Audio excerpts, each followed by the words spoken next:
Good afternoon my dear student. Class 9th Hindi की कक्षा में आपका स्वागत है। आज की कक्षा में हम अध्ययन करेंगे कबीर की साखियों का भावार्थ। पिछली कक्षा में हमने अध्ययन किया था कबीर की साखियों से प्रश्न अभ्यास का, और आज की कक्षा में हम अध्ययन करेंगे कबीर की साखियों का भावार्थ। तो चलिए हम कबीर की साखियों के भावार्थ का अवलोकन करते हैं।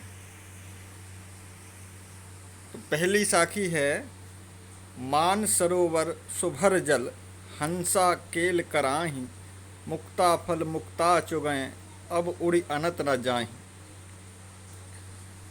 अर्थ है, इस पंक्ति में कबीर ने व्यक्तियों की तुलना हंसों से करते हुए कहा है कि जिस तरह हंस मानसरोवर में खेलते हैं और मोती चुगते हैं, वे उसे छोड़ कहीं नहीं जाना चाहते।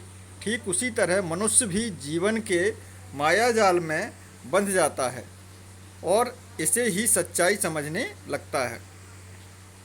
अगली साखी है, प्रेमी ढूंढत मैं फिरूं प्रेमी मिले न कोई, प्रेमी को प्रेमी मिले सब विष अमृत होई। अर्थ है, यहाँ कबीर यह कहते हैं कि प्रेमी यानी ईश्वर को ढूंढना बहुत मुश्किल है। वे उसे ढूंढते फिर रहे हैं परंतु वह उन्हें मिल नहीं रहा है। प्रेमी यानी प्रेम रूपी ईश्वर मिल जाने पर उनका सारा विष यानी कष्ट अमृत यानी सुख में बदल जाएगा। अगली साखी है, पखा पखी के कारण सब जग रहा भुलान, निरपख होई के हरि भजें सोई संत सुजान। अर्थ है, संत कबीरदास जी कहते हैं कि पक्ष विपक्ष के कारण सारा संसार आपस में लड़ रहा है और भूल भुलैया में पड़कर प्रभु को भूल गया है। जो व्यक्ति इन सब झंझटों में पड़े बिना निष्पक्ष होकर प्रभु भजन में लगा है, वही सही अर्थों में मनुष्य है। अगली साखी है, हिंदू मुआ राम कहे मुसलमान खुदाई, कहें कबीर सुजीवता दुहू के निकट न जाई। कबीरदास जी कहते हैं कि हिंदू राम राम का भजन और मुसलमान खुदा खुदा कहते मर जाते हैं, उन्हें कुछ हासिल नहीं होता। असल में वह व्यक्ति ही जीवित के समान है जो इन दोनों ही बातों से अपने आप को अलग रखता है। अगली साखी है, काबा फिर काशी भया राम ही भया रहीम, मोट चून मैदा भया बैठ कबीरा जीम। सॉरी स्टूडेंट, यहाँ टाइपिंग में मिस्टेक है। तो इसका भावार्थ है, कबीरदास जी कहते हैं कि आप यहाँ तो काबा जाएं या काशी, राम भजें या रहीम, दोनों का अर्थ समान ही है।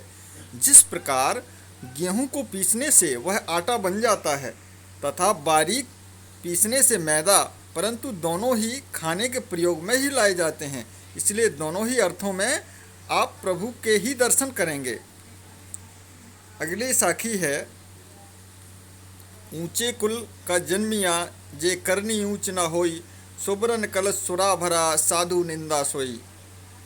अर्थ है, इन पंक्तियों में कबीरदास जी कहते हैं कि केवल उच्च कुल में जन्म लेने से कुछ नहीं होता, उसके कर्म अधिक महत्वपूर्ण होते हैं। अगर वह व्यक्ति बुरे कार्य करता है तो उसका कुल अनदेखा कर दिया जाता है। ठीक उसी प्रकार जिस प्रकार सोने के कलश में रखी शराब यानी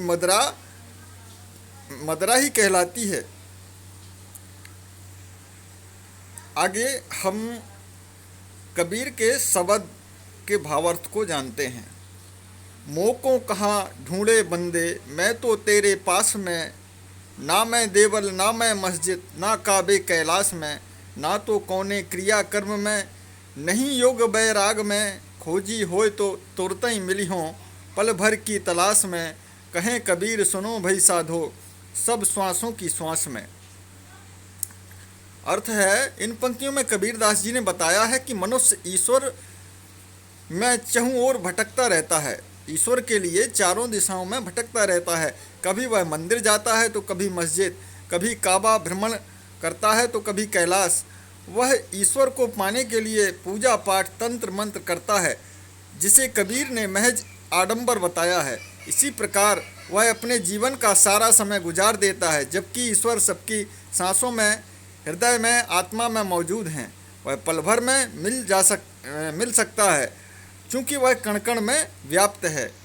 अगला शब्द है संतो आई संतो भाई आई ज्ञान की आंधी रे, भ्रम की टाटी सबे उड़ानी, माया रहे न बांधी।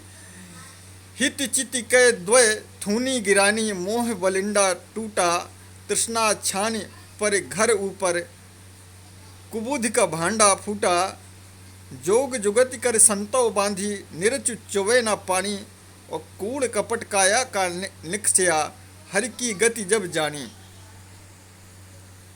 आंधी पीछे जो जल बूठे, प्रेम हरिजन भीना, कहें कबीर भान के प्रगटे, उदित भया तम खीना।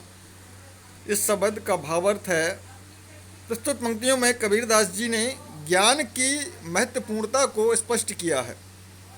उन्होंने ज्ञान की तुलना आंधी से करते हुए कहा है कि जिस तरह आंधी चलती है तब कमज़ोर पड़ती हुई झोपड़ी की चारों ओर की दीवारें गिर जाती हैं, वह बंधन मुक्त हो जाती हैं और खंभे धराशायी हो जाते हैं।